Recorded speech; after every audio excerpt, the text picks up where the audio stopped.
In this video, I'm going to be talking about the first month expenses you're going to bear as an international student in Malaysia. Alright, so before starting this video, if you haven't subscribed to my channel, make sure you hit that like and subscribe button because 90% of the viewers are not subscribed to my channel. Alright, so let's start.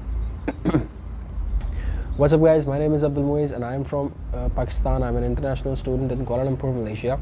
So I'm going to tell you about the first month expenses that you're going to be bearing as an international student in Malaysia. Alright, so first things first, when you come to the airport, make sure you have the university acquaintance come to you and he'll be picking you up from the airport, and that's free. Alright, that's free for everyone. Alright, after he comes to you, you're gonna go to your university for some form fillings and everything. After you're done, you're gonna go to your accommodations. So if you haven't booked an accommodation yet, you're gonna be looking for one. If you're booking for with the university, I don't recommend that because on-campus accommodation is not good and it's very expensive as well. That is why it's not good, because on-campus accommodation for like a sharing room is around 1,000 ringgits in Malaysia, and off-campus you can get a room without sharing for like 500 or 600 ringgits. So that is almost double the price. The university is giving you almost double that price and with sharing as well, so it's not worth it. Right, don't do it.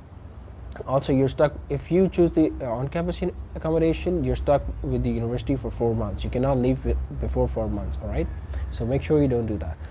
All right, so you go to your accommodation and you're gonna have to pay for like 2 months rental deposit, for security deposit, 1 month's advance rent, and some of the like agreement fee and card fee, your buildings card and the keys. So it's gonna be like, if your rent is like 500 ringgits, that's gonna be like 1,000 ringgits security deposit, 500 your first month your rental, and around 150 or 250 for like the keys and the card and everything else. So that's gonna jot it down to like 1,700 or 1,750.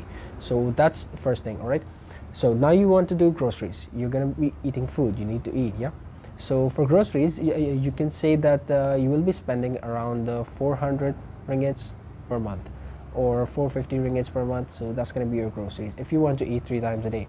If you don't want to eat 3 times a day, then it's going to be less. But if your diet is good, then you need to spend more. Alright, so if your rent is 500 ringgits, there won't be any utilities included in that. The utilities are like your electricity bill, your Wi-Fi bill, and your water bills. So if they are included as well, that's around like 600 or 650 per month for a room. Alright, so my rent is 650. I also made a video of my room tour. If you want to check that, check the link in the description. I'm going to be putting the link in the description. Alright, so 650. If it's 650, then your first month deposit would be like they will be asking you for some furniture deposit as well. So that will make it around you can say 2,600 or 2,500 per month for only your rental deposit. If it's 2,600 for your deposit, then you're gonna need 1,000 ringgits. Except that I told you that. All right, so that makes around 3,500 or 3,600 ringgits. So it mainly depends on how much your rent is. All right, so make sure you plan accordingly. All right, so after rent and your groceries, there's one thing left, that is called transportation and moving around and exploring new things. All right, so since you're new in a country, you're gonna want to explore things, right? You're gonna want to go to different places, different malls and everything.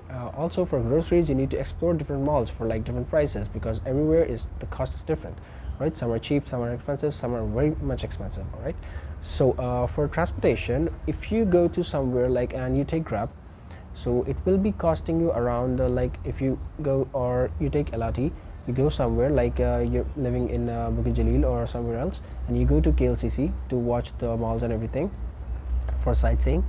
You will be going there and you will be spending your time. Then you will have to eat as well. Let's say you go to McDonald's. A meal in McDonald's is around 17 ringgits or 18 ringgits for one person. All right, so that's gonna make it around your one trip will be around 40 to 50 ringgits. All right, so keep that in mind. So you go like in the first month, you will go like twice or thrice, it's up to you. All right, so you go 3 times, that's 150. So for groceries, you may need to spend a little on the things which you're going to be spending only once, like some things which are not on the monthly expense for every month. You're not gonna buy them every month, but you're gonna buy them first time. All right, also you need to buy a SIM card For a SIM card, it's around like 25 to 35 ringgits, and a SIM package is around 35 ringgits. The lowest is 25 ringgits, then it's 35, then 40, and so on. Right, so I have the U35. If you want, I'll make a video on the mobile plans and the SIM packages in Malaysia, which you can get. You can even get a device for like very cheap. I guess iPhone 14 Pro Max is for like 110 or 120 ringgits per month if you want to take that. Yeah, it's up to 2 years or 3 years. I don't know the exact information. If you want, I'll get it and then I'll make a video. Alright, so including your SIM card and everything else, let's say that you're going to be spending 1000 ringgits regardless of your rental link. If your bank account is going to be made around 1 month after you come to Malaysia, because first you come to Malaysia, then you go to your university, they will take your passport. All right, after 1 week of form filling, they will take your passport. The passport will go to the immigration department. There they will stamp the visa on that, 1 year visa. All right, after the passport returns, it is a process of like 3 weeks. So after the passport returns, you go to your bank with the letter from university, and then they will open your account. The bank account will take around 2 weeks or 3 weeks, so that's more than a month. So you need to have enough stock, enough resources that last you like 2 months, just in case, just to be safe, because you're in a new country, you don't know anyone here. If you're broke, then it's very difficult for you to survive. Right, there is Western Union and other things, but those are expensive. They got a lot of fee. All right, so that's it for today, guys. Make sure you subscribe my channel and like the videos as well. So I'm gonna be making a monthly expenses video as well after some time, so make sure you watch that as well. I have made some other videos regarding the grocery prices in Malaysia.